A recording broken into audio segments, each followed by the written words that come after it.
My Backstory. A Brief History of My Life. Part 7. AJ Ferreira. Between the August of 2019 to September of 2022, I was a victim of a severely intricate internet scam. I had my identity stolen, as well as an astronomical amount of money. I was blackmailed, and also told by the scammers that if I did not comply with them and do what they said, that I would suffer consequences, potentially be hurt, or that my family would be hurt, and that for the rest of my life I would be financially unstable. The scammers moved a lot of money in my name, under my social security number, with several fraudulent bank accounts and online crypto exchange accounts in my name, where they would buy and transfer Bitcoin. But here's the thing.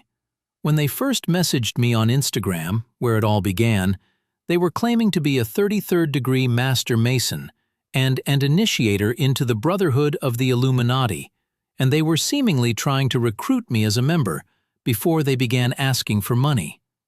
I, unfortunately at the time, was extremely interested with secret societies and had been, at the time, considering becoming a Freemason. I have not, nor will I ever pursue becoming a Freemason or a member of any secret society. I started sending the scammers money because they made it seem as if I had to pay an initiation fee upon becoming a member.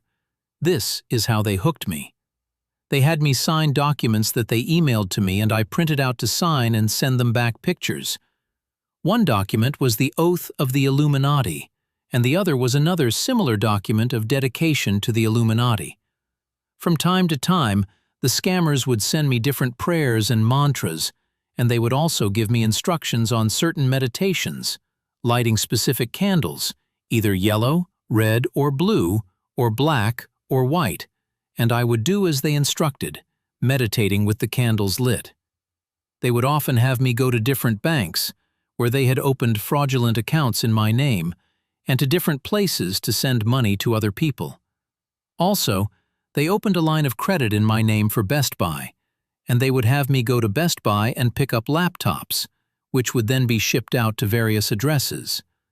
At this point, they had me believing that I was a part of their business and that their IT department was very impressed with my work.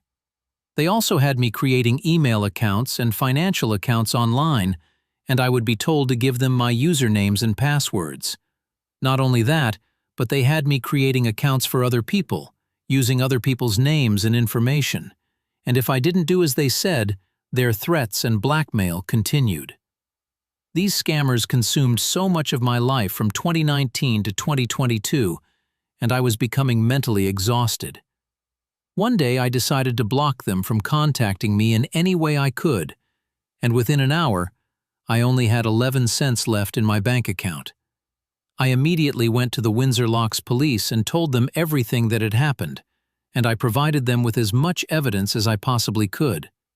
The police told me to also file the case with the FBI, seeing how, given the nature of it being an intricate internet scam, I did just that.